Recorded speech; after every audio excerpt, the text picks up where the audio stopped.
Muy buenas noches con todos. El día de hoy vamos a hablar sobre aplicaciones de diseño en depósitos metálicos.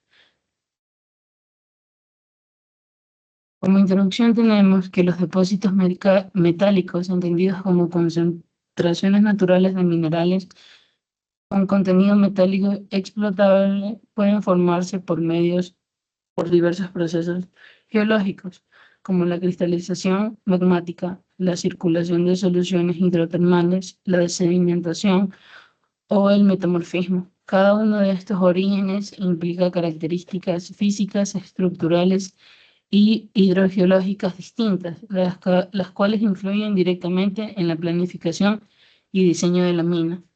Generalmente está alojado en rocas ígneas de alta competencia, lo que permite taludes más empinados y menor necesidad de sostenimiento.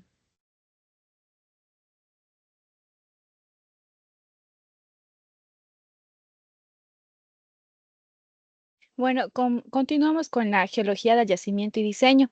Dentro de esto existen diferentes depósitos que son concentraciones naturales que se han formado en la corteza terrestre que pueden ser explotadas económicamente. Estas se clasifican dependiendo su origen, proceso de formación, ambiente tectónico y tipo de metal predominante. Hemos definido, dependiendo, siguiente página, como clasificación según el origen. Como primero tenemos lo que son los depósitos magmáticos, que se forman por la cristalización de magma o por procesos relacionados con la actividad volcánica. Estos yacimientos son acumulaciones de minerales que se forman a partir de la cristalización o transporte de minerales desde magma roca fundida a lo largo de sus contactos con otras rocas. Dentro de esta formación encontramos las diferentes características geológicas. Primero tenemos lo que son la forma del cuerpo mineralizado, que generalmente se encuentran en estado masivo, estratiforme, formado gracias a la cristalización de minerales. En cuanto a la inclinación, es predominante originalmente horizontal o subhorizontal, dependiendo la formación de esto y a qué temperatura han sido formadas. La potencia tiene una varia de intermedio a potente, ya que pueden tomar cuerpos voluminosos como batolitos o vetas gruesas. Tiene una profundidad comúnmente extensa, ya que se forma en cámaras magmáticas a considerable profundidad en la corteza terrestre. La distribución de leyes que tiene este tipo de yacimiento es gradacional, con enriquecimientos localizados debido a la segregación magmática. Siguiente diapositiva, por favor. Como segundo tenemos el depósito hidrotermal, que se originan a partir de soluciones acuosas calientes que circulan a través de rocas. Estos se depositan de minerales a medida que éstas se enfrían, en la cual es una acumulación de este mineral, diferentes minerales que tienen, puede ser polimetálico, que se forman debido a las grietas y fallas. Se encuentran a una profundidad superficial de 100 a 4,5 kilómetros. Dentro de sus características geológicas tenemos que su cuerpo mineralizado suelen ser betiformes o irregulares que se depositan en fracturas y grietas de las rocas, formando vetas que pueden tener ramificaciones y formas irregulares. Su inclinación es frecuente a verticales, especialmente en la morfología en vetas y stoneworks. La potencia es delgada e intermedia, dependiendo del tipo de morfología que tiene en la formación de este metal. Una profundidad puede ser superficial, somero o profundos, según varía la formación, ya sea epitermal, mesotermal, que se formará dependiendo a la distancia en que se encuentre. La distribución de leyes, estos metales comúnmente es errática o gradacional, con zonas de alta ley intercaladas en zonas estériles. Como si, por favor, otra diapositiva. Tenemos otro depósito sedimentario que se forma por la acumulación de minerales en ambientes como lagos, ríos o mares. En primer lugar, este tipo de depósitos se forman por agentes como el agua, como se había mencionado, que se depositan en áreas de menor energía como deltas, lagos, fondos marinos, etcétera. A medida que los sedimentos se acumulan, se producen la compactación y la cementación, que son procesos clave en la formación de este característico yacimiento. Dentro de sus características geológicas encontramos que su cuerpo mineralizado se encuentra en láminas, capas, lentes, perdón, o cuerpos masivos, dependiendo de las condiciones de sedimentación y la naturaleza del mineral depositado. Tiene una inclinación predominante horizontal a subhorizontal, salvo en deformaciones posteriores que inclinen las capas. Tiene una potencia delgada a potente, dependiendo del ambiente sedimentario y la tasa de acumulación. Una profundidad general de que es profundidad asómera, ya que se forman por acumulaciones en la superficie o cerca de ella. O la distribución de leyes de este depósito sedimentario es uniforme en extensiones amplias. Puede presentar gradaciones o irregularidades localizadas. Este depósito, con el tiempo en el cual, dentro de su formación, este depósito, los sedimentos son compactados y cementados que se convierten en rocas. Dentro de estas rocas encontramos como las areniscas, las lutitas o la caliza, que dentro de estas rocas también podemos encontrar fósiles, minerales valiosos o recursos energéticos como petróleo, gas natural o carbón. Vamos, por favor, la siguiente diapositiva. Como siguiente tenemos lo que son los depósitos metamórficos, que se producen cuando rocas preexistentes son sometidas a altas temperaturas y presiones, lo que causa la recristalización de minerales y la formación de nuevos.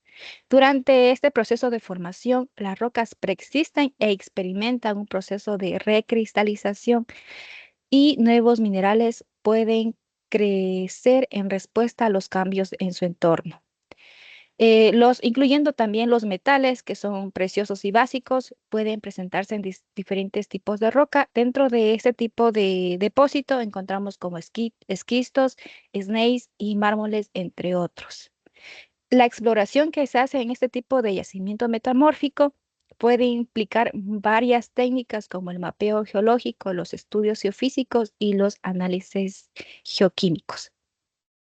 Dado la introducción de este tipo de depósito metamórfico, sus características geológicas varían de los otros porque cada depósito tiene diferente punto de proceso de formación. Eso es lo que lo que le caracteriza a cada depósito. En su cuerpo mineralizado podemos ver que están constituidos en estratiformes, metiformes o irregulares, dependen de la textura y estructura de las rocas metamórficas, que también pueden formarse en otro tipo de morfología, que son capas o vetas o masas irregulares. Tiene una inclinación inclinada o vertical, siguiendo la foliación y los planos de metamorfismo. Tiene una potencia variable que puede ser delgada o de espesores considerables dependiendo del grado de metamorfismo. Tiene una profundidad en zonas de alta presión y temperatura, pero también pueden encontrarse en niveles superficiales en ciertos casos. Tiene una distribución de ley metálica que puede ser homogénea en zonas de metamorfismo intensivo o errática en áreas de deformación compleja, que refleja las condiciones de presión y temperatura durante la metamorfosis. Por favor, la siguiente diapositiva.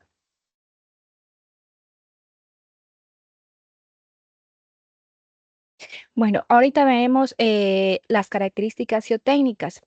¿Qué quiere decir las características geotécnicas? De un depósito mineral se refieren a las propiedades físicas y mecánicas del cuerpo que lo componen, las cuales son importantes para el diseño y construcción de los proyectos mineros, tales como túneles, tajos y depósitos de relaves. Estas características, como vemos en la siguiente tabla, determinan la estabilidad del terreno y la viabilidad de la explotación minera. Definimos como resistencia de la roca a la capacidad que tiene un material rocoso para soportar cargas y resistir esfuerzos sin fracturarse o deformarse de manera significativa. Tenemos una clasificación de la resistencia de la roca, de los depósitos de origen que son magmático, hidrotermal, sedimentario y metamórfico. Que tiene el depósito magmático tiene una mineralización de rocas ígneas ultramáficas o máficas. Dentro de ellas contienen gravos, perioditas, etcétera. También tiene como la roca colgante, que son ígnea masiva. En esto se encuentran granito, diorita y tiene una caja colgante competente. Como caja yaciente en este tipo de depósito es igualmente masiva y muy competente en este caso. Como siguiente tenemos el depósito hidrotermal que tiene minerales de rocas alteradas, andesita, riolita, toba, dacita, granito fracturado. Y como roca colgante también tenemos que la roca se encuentra fracturada o alterada dependiendo que si este depósito se encuentre dentro de una falla regional o por procesos sísmicos, en el cual es poco competente. Como caja yaciente en un depósito hidrotermal se encuentra una mineralización de andesitas, granitos, brechas de competente a poco competente, según el grado de alteración, dependiendo su mineralización. En el tipo de depósito sedimentario tenemos un mineral de lutitas, areniscas calizas, evaporitas, BIF, y como denominamos caja colgante a este tipo de depósito como lutitas, margas o areniscas de una dureza de competente a intermedia. Caja yaciente. Tenemos de caliza compacta, dolomita o arenisca cementada de una escala de intermedia a competente. En el caso del tipo de depósito de metamórfico, tiene una mineralización de esquistos, gneiss, cuarcitas, mármoles, entre otros. Tiene una caja colgante que lo caracteriza de una mineralización de esquistos o filita, determinado de poco competente a competente según su foliación. Y una caja yaciente de mineralización de cuarcita o gneiss, competente aunque influenciado por planos de esquistosidad. Por favor, la siguiente diapositiva.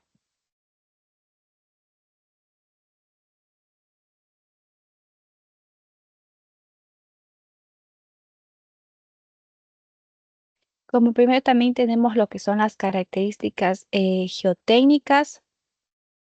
Estas son definidas por la orientación de fallas o planos respecto a la excavación y influye significativamente en el proyecto minero, en la seguridad del sostenimiento, la planificación del laboreo.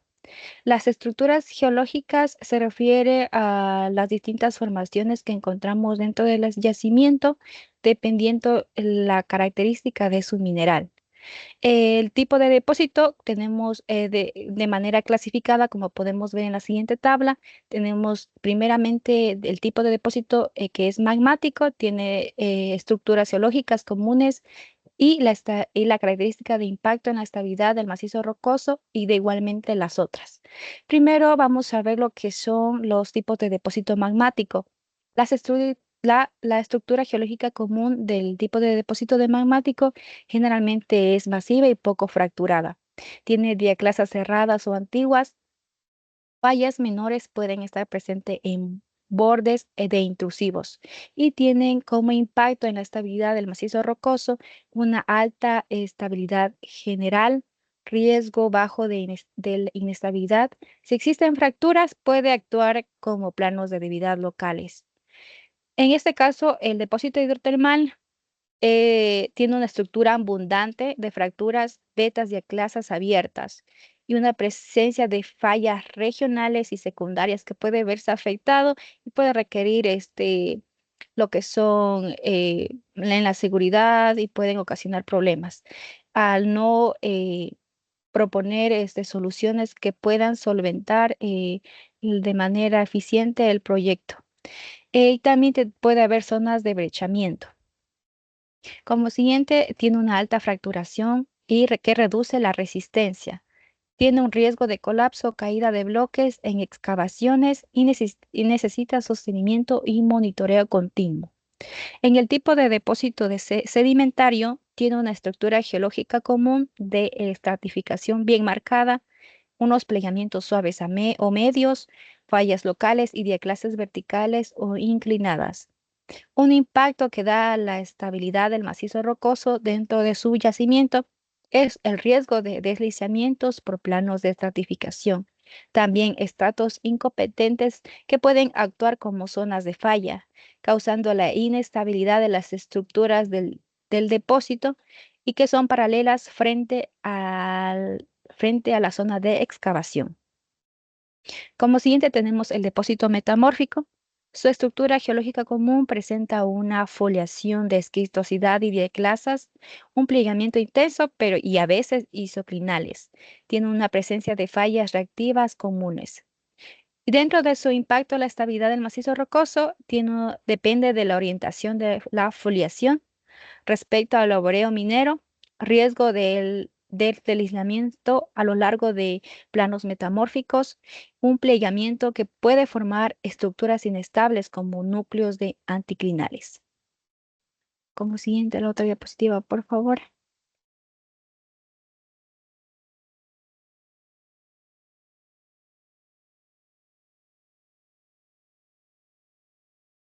A continuación veremos lo que son las características geotécnicas. Esta se basa en qué condiciona la estabilidad de taludes y galerías y túneles. Se asemeja a los diferentes acuíferos o zonas de agua que podemos encontrar dentro del yacimiento que puede verse afectada la seguridad tanto del proyecto y de los operadores. La hidrología se ve influenciada en la siguiente imagen a los diferentes tipos de depósitos que acabamos de ver. Cada una cuenta con diferente tipo de manejo o algunos similares dependiendo en dónde se encuentra el yacimiento, qué tipo de minerales tiene y qué tipo de explotación se va a realizar. El tipo de depósito magmático tiene una presencia de agua subterránea que generalmente es baja a moderada debido a la baja porosidad y fracturamiento de las rocas ígneas. El agua subterránea suele encontrarse en fracturas o contactos. Tiene un manejo hidrológico de este depósito magmático que es por drenaje por gravedad a niveles superficiales y bombeo localizada en zonas de fractura. En el tipo de depósito hidrotermal, la presencia de agua subterránea es alta, especialmente en zonas de fractura, vetas o alteración hidrotermal. Las rocas intensamente fracturadas y pueden ser permeables. Un control de manejo hidrogeológico requiere bomba constante, bombeo constante, la aplicación de un drenaje profundo y diseño de galerías con pendientes adecuadas para que pueda circular de mejor manera la zona del acuífero.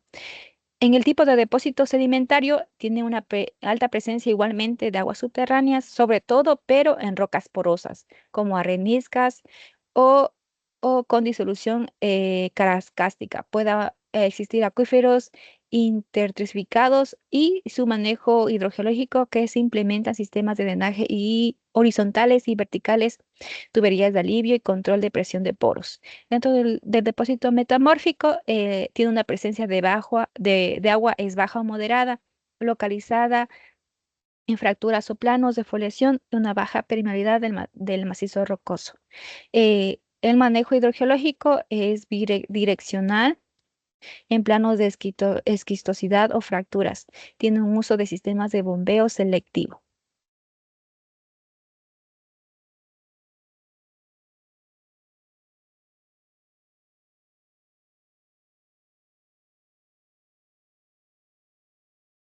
Siguiente diapositiva. Bueno, nosotros tenemos que hacer lo que es el diseño de explotación en minería a cielo abierto. Luego de analizar lo que son los depósitos, si es un depósito volcánico, sedimentario, metamórfico o hidrotermal, También analizamos luego lo que es la resistencia de la roca, la estructura geológica y la hidrología. Mediante estos, nosotros analizamos lo que es el factor de seguridad para lo que son nuestros taludes en nuestro diseño nuestro diseño de la geometría en nuestros tajos. Tenemos que el factor de seguridad se tome en cuenta dependiendo de que si es inclinado o tiene una forma cónica o es en espiral, dependiendo del yacimiento o depósito mineral. Siguiente diapositiva.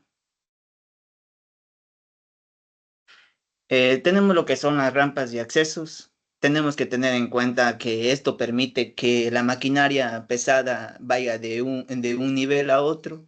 Lo que nosotros tenemos que tener en cuenta, lo que es la pendiente, lo que es la altura y lo que también es la longitud. En este caso, nosotros tenemos que tener en cuenta que esta pendiente va a estar aproximada entre un 8 y 10% que va a ser factible. Y el ancho va a ser de un 25 a un 35%, un 35 metros. Las rampas mal diseñadas provocan altos costos de combustible y bajo rendimiento y peligros operacionales. Siguiente diapositiva. Tenemos los pisos y sistemas de drenaje. Nosotros para lo que es en nuestro diseño, una vez establecido el tipo de depósito y la resistencia de la roca, nosotros analizamos dónde va a estar los sistemas de drenaje y los pisos, en este caso, van a tener una pendiente para que estos puedan fluir lo que son las aguas residuales.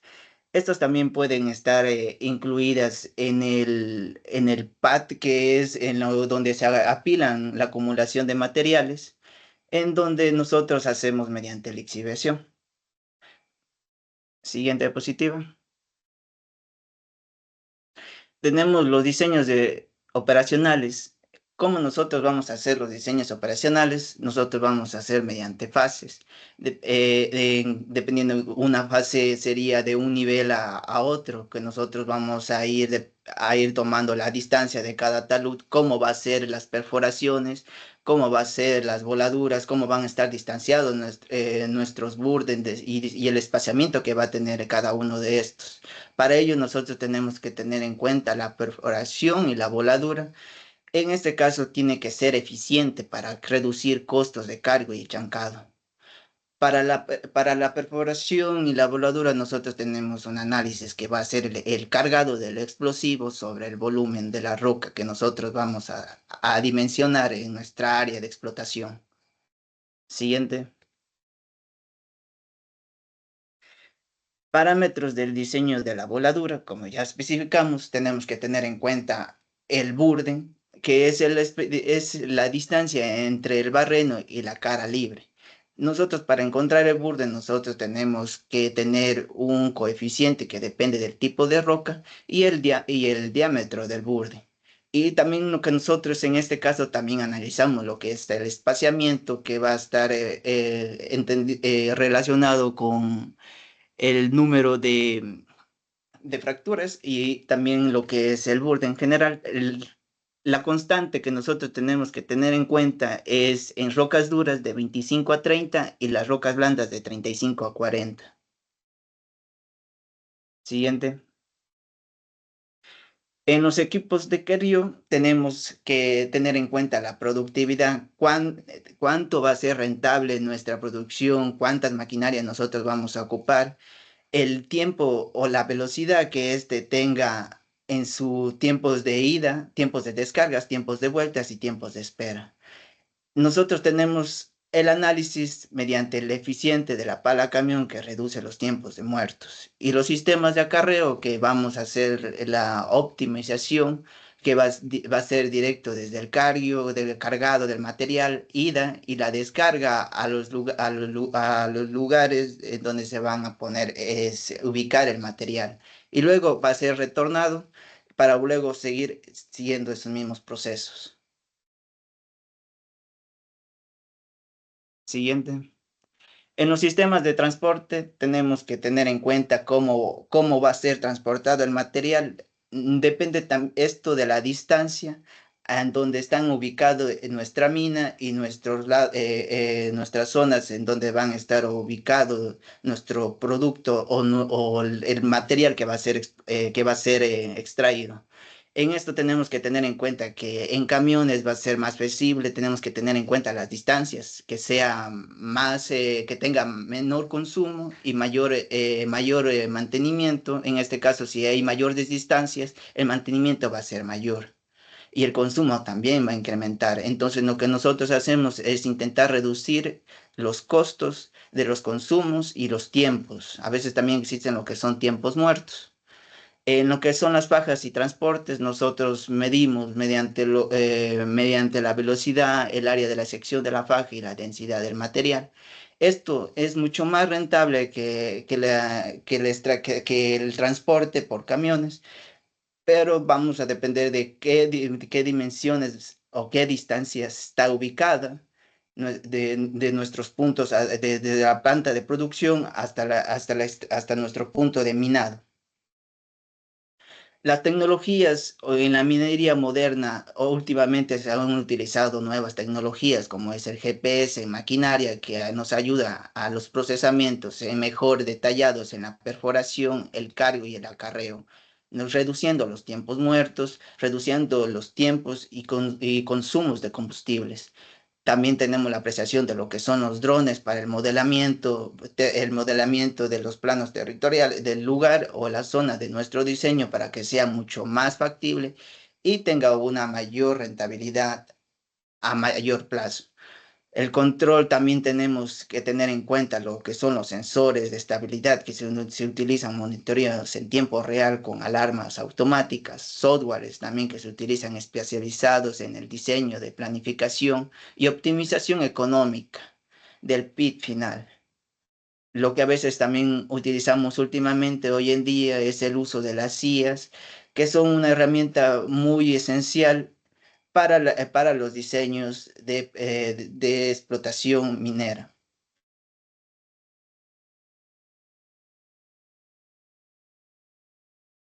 Siguiente. Ya. Tenemos consideraciones operacionales y desafíos. Como punto 1 tenemos optimización de producción. En depósitos metálicos, la optimización de producción depende directamente de cómo se diseña la operación minera. Entre estos aspectos tenemos lo que es el modelado geológico y de bloques precisos. Esto permite planificar cortes seleccionados, minimizar estélides y priorizar zonas de alta ley. En diseño de malla de perforación y voladura afecta directamente la fragmentación del material, que influye en la eficiencia de carguillo, transporte y chancado, o sea, su procesamiento. Diseño del método de explotación, en este caso cielo abierto, ya por medio de bancos, bermas, rampas bien diseñadas, permiten mejorar los tiempos de ciclo. Secuencia de minado adecuado. Favorece la continuidad operacional, evita cuellos de botella y maximiza la recuperación temprana del valor del yacimiento. Automatización y control de tiempo real. Mejora el rendimiento de equipos y reduce tiempos muertos. Como número 2 tenemos el control de dilución y pérdidas. La dilución y pérdidas impactan directamente en la rentabilidad. En estas tenemos lo que son la delimitación precisa de contactos mineral estéril, usando geoestadística y muestreo de alta densidad. Operación cuidadosa de perforación y voladura para evitar sobreexcavaciones. Uso de sensores en cargadores y palas para diferenciar minerales de estéril en tiempo real. Minado secuencial y dirección de avance bien definida. Evita dejar minerales en los contactos. En métodos selectivos tenemos como el cut and fill en vetas angostas metálicas que permiten mayor recuperación y mejor disolución. Supervisión y control de operaciones, entrenamientos constantes para operar dentro de los límites geológicos definidos. Como traes, tenemos desafíos específicos. Entre ellos tenemos variabilidad geológica, que son cambios repentinos en leyes, tipo de yacimientos o estructuras que afectan el planteamiento. Precisión de agua y geotecnia en profundidad puede dificultar la estabilidad y ventilación. Minerales refractarios o complejos que requieran procesos metalúrgicos especiales. Condiciones topográficas extremas, un depósito en zonas andinas o selváticas, algo que de un muy difícil acceso. Costos de logísticos en zonas remotas, ya que en esto aumentaría lo que es el CAPEX y el OPEX, que lo vamos a ver un poquito más adelante. Relaciones con comunidades en depósitos acuíferos o de metales estratégicos, la aceptación social puede ser un reto importante. Como último tenemos lo que es la seguridad. El diseño seguro es esencial en toda operación minera.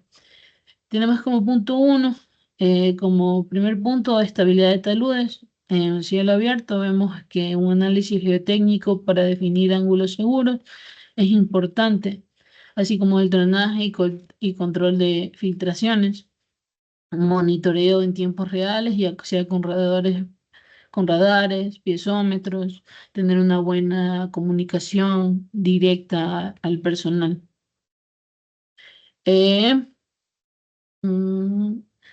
Salidas de emergencias y refugios seguros, especialmente en todo lo que es el planteamiento de las rutas que se hacen. Automatización en equipos de zonas de alto riesgo. Sabemos que hay zonas y zonas dentro de una mina, así que cada una tiene su grado de riesgo importante. Aspectos económicos y ambientales. Como uno, tenemos lo que es el impacto de diseño en CAPEX y OPEX. Vemos que el diseño minero tiene una influencia directa en los costos de inversión y de operación. Algunos son el diseño del tajo. Tenemos que un ángulo de talud más conservador incrementa el volumen de material estéril removido, o sea, nos genera un mayor CAPEX y un mayor OPEX. Rampas más largas o profundas requieren mayor costo y desarrollo y ventilación. Tenemos lo que es el diseño de infraestructura minera. Tenemos la distancia de mina a planta afecta a costos de transporte mineral, influenciado directamente aquí. La ubicación de reservas, botaderos y campamentos mal posicionados pueden encarecer la logística y el mantenimiento, capacidad de planta de procesamiento. Subdimensional puede limitar ingresos, sobredimensionamientos, aumenta lo que es el CAPEX sin retorno inmediato. Como elección de equipos y automatización, tenemos que equipos más grandes, mayor inversión inicial, pero mejor eficiencia operativa. Tendríamos un menor OPEX por tonelada. El automatización o tecnología de monitoreo más CAPEX reduce el costo operacional a lo largo plazo, menos fallas, menos personal, menos control. Como secuencia de minado y diseño del plan de producción, tenemos que una secuencia que prioriza zonas de alta ley permite recuperar inversiones más rápido, o sea, mejora nuestro van y nuestro TIR. Mal diseño genera cuellos de botella, como ya lo mencioné, o tiempos muertos, como ya mencionaron mi compañero, aumentando costos operativos directos que afectan a estos. Como gestión ambiental, tenemos que las decisiones de diseño también tienen consecuencias ambientales y pueden ayudar a prevenir o reducir impactos negativos. En estos tenemos lo que son manejo de estériles y botaderos. Con una ubicación estratégica de botaderos, evitamos lo que son escorrentías, contaminantes y erosión. Un buen diseño de terrazas y compactación minimizan inestabilidades y suspensión de partículas, un buen drenaje interno para explotar lixiados. Lo que es diseño de depósitos de relaves, tenemos que relaves pesados o filtrados reducen riesgo de colapso y consumo de agua, así como lo que es las barreras impermeables, el monitoreo piezométrico y revestimiento son partes del diseño ambiental seguro. Como rehabilitación progresiva tenemos que la revegetación y modelado de botaderos durante las operaciones reduce impactos de paisaje, todo referente al impacto visual que esta tenga y permite un cierre más rápido y económico. Como diseño para el cierre desde el inicio, tenemos que incorporar criterios de cierre técnico y sociales en el diseño de accesos, eh, los tajos, los depósitos facilitan un cierre ordenado, legal y menos costoso. Me olvidé mencionar de aquí el control de polvo, ruido y aguas residuales. Tenemos que vías y taludes con aspersión o pavimentación ligera. Tenemos también lo que son barreras naturales y distancias de fuentes de ruido. También sería un sistema de tratamiento de aguas en el diseño de talleres, campamentos y zonas de proceso. Como vemos, todo esto son lo que se debería tener para una buena gestión ambiental en el lapso de la vida útil de la mina. Y eso sería todo.